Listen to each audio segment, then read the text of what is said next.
আমাদের জন্য সংকটটা কিন্তু এখনো শেষ হয়নি। ভীষণ একটা সংকটের মধ্যে আমরা আছি। আমাদের নেতা তারেক রহমান একটা কথা বারবার বলছেন, সেটা হচ্ছে যে আগামী নির্বাচনটা কঠিন হবে। উনি বলেছেন এক, উনি বলেছেন যে বিএনপির জনপ্রিয়তায় বিএনপিকে ঈর্ষা করছে এবং বিএনপির বিরুদ্ধে ষড়যন্ত্র হচ্ছে। দুই, 3 নম্বর তিনি বলেছেন সেটা হচ্ছে যে জন আস্থা অর্জন করতে হবে, মানুষের কাছে যেতে হবে, মানুষের ভালোবাসা অর্জন করতে, মানুষ যাতে মনে করে এই দলটির উপর আস্থা রাখা যায়, তো সেটার জন্য তো কাজ করতে হবে। আরেকটা কথা তারেক রহমান প্রায় বলেন, যারা ডিভিশনাল মিটিং গুলোতে যারা ছিলেন, নেতৃত্ব বা কর্মসূচি ডিসিমিনেশনে যারা ছিলেন, তাদের যদি কেউ থেকে থাকেন তাদের জানার কথা। তিনি বলেছেন 5ই অগাস্টের আগের রাজনীতি এবং 5ই অগাস্টের পরের রাজনীতি এক নয়। কারণ 5ই অগাস্টের মধ্য দিয়ে, অর্থাৎ গণ অভ্যুত্থান পরবর্তী একটা প্রেক্ষাপট তৈরি হয়েছে, গণ অভ্যুত্থানের পূর্বের একটা প্রেক্ষাপট, পরের আরেকটি প্রেক্ষাপট। যদি এইভাবে বলি, একজন মা যখন সন্তান সম্ভব থাকেন, সন্তান জন্মদানের পরে তিনি পুরোপুরি মাতৃত্বের স্বাদ গ্রহণ করেন, তখন তার জীবনযাপন, শারীরিক গঠন সমস্ত কিছুর মধ্যে একটা পরিবর্তন হয়। বাংলাদেশ একটা অনিবার্যভাবে গণ অভ্যুত্থানের পরিস্থিতি মোকাবেলা করেছে। একটা গণ অভ্যুত্থানের মধ্য দিয়ে একটি সরকারের পরিবর্তন ঘটেছে, এবং এমন একটি সরকারের পরিবর্তন ঘটেছে যেটা গত 200-400 বছর ইতিহাসও এই ধরনের পরিবর্তন কখনো ঘটেনি। এই কথাগুলো আমরা প্রায় টকশোতে বলে থাকি। একেবারেই মাথা থেকে লেজ পর্যন্ত পালিয়ে যাওয়ার ঘটনাটা বিচার বিভাগে, অ্যাপিলেট ডিভিশন বিভাগের বিচারপতি থেকে শুরু করে, সচিবালয়ের ঊর্ধ্বতন কর্মকর্তা থেকে শুরু করে, পুলিশের ঊর্ধ্বতন কর্মকর্তা থেকে শুরু করে, একেবারে আওয়ামী লীগের ঠেলা লীগ, টেম্পু লীগ থেকে শুরু করে জাতীয় মসজিদের ক্ষতি পর্যন্ত পালিয়ে গিয়েছে।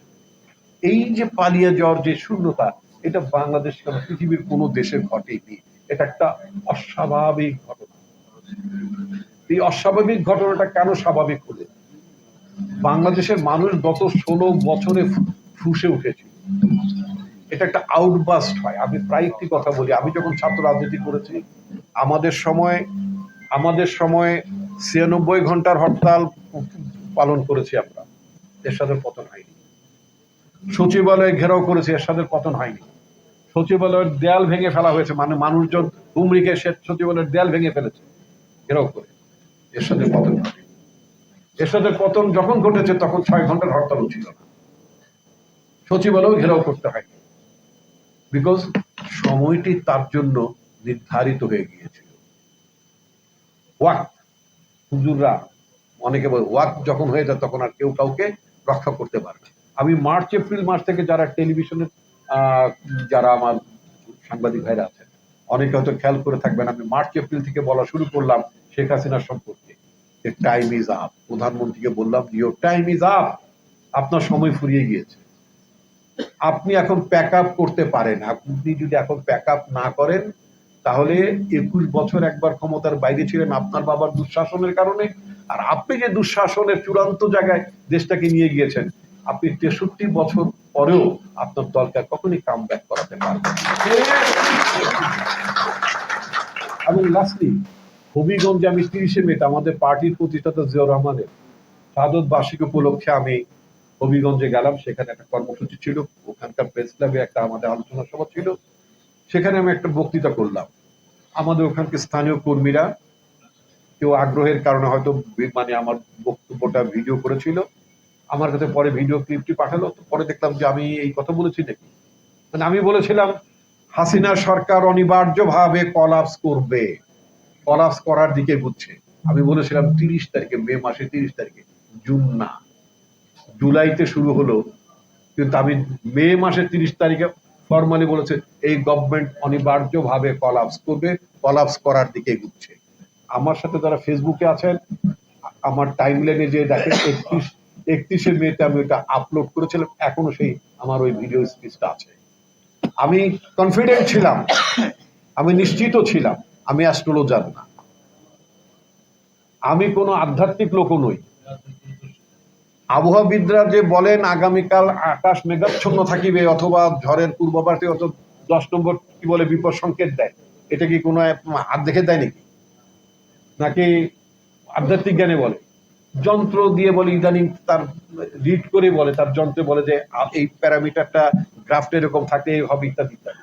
যারা আমরা পলিটিক্স করি, যদি আমি সিরিয়াসলি পলিটিক্স করি, তাহলে পলিটিক্সের গতিমুখের দিকে যদি আমরা লক্ষ্য করি, যদি আমরা তাকাই, নিবিড় ভাবে যদি পর্যবেক্ষণ করতে পারি, তাহলে আমরা বুঝতে পারবো যে সময়টা এখন কোন দিকে যাচ্ছে।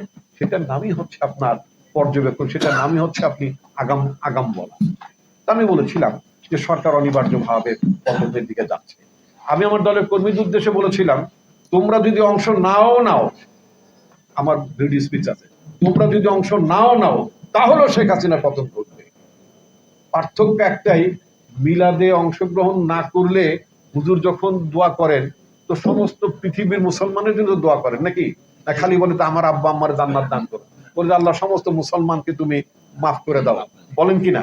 তাহলে আপনি মিলাদে অংশগ্রহণ করলেন আর না করলেন তাতে কিছু যায় আসে না, ফায়েজ পাইলেন, অর্থাৎ দোয়া পাইলেন। কিন্তু মিলাদে যদি অংশ নেন তাহলে কি পান? বাতাসা পান। এখন তো বাতাসার যুগ নাই, জিলাপি পান, একটা মিষ্টি পান, পান তো কিছুটা পান তো। তো তেমনি আমি আমার কর্মীদেরকে বললাম, আন্দোলনে অংশ নিলে ফায়েজ না, বাতাসাও পাওয়া যাবে, অর্থাৎ তুমি পরিবর্তন অংশীদার হবে, তুমি বলতে পারবে যে আমি পরিবর্তন অংশীদার। যারা মুক্তিযুদ্ধে রাইফেল নিয়েছে, অংশগ্রহণ করেছে, যুদ্ধে অংশগ্রহণ করেছে, তাদেরকে আমরা বলি মুক্তিযোদ্ধা। আবার যারা রাজাকার ছিলেন না, কিন্তু ভয়ে ঘরের মধ্যে বসেছিলেন, তারপরে দেশ একদিন স্বাধীন হয়ে গিয়েছে, তারা স্বাধীনতা সুপভোগ করেন বটে, কিন্তু মুক্তিযোদ্ধা হওয়ার যে অহংকার, মুক্তিযুদ্ধ করার যে অহংকার, সেই অহংকার থেকে তারা বঞ্চিত হয়েছে। আমি আমার কর্মীদের বলছিলাম, তোমরা কি অহংকার থেকে বঞ্চিত হতে চাও, না লড়াই সংগ্রামে অংশগ্রহণ করতে চাও? হাসিনার কিন্তু পতন ঘটবেই। এখন কথা হচ্ছে যে আমরা একটা নতুন প্রেক্ষাপট পেয়েছি। এই প্রেক্ষাপটে আমাদের জন্য দুটো চ্যালেঞ্জ দাঁড়িয়েছে। আমাদের নেতা বলেন, তারেক রহমান বলেন যে আমাদের বিরুদ্ধে ষড়যন্ত্র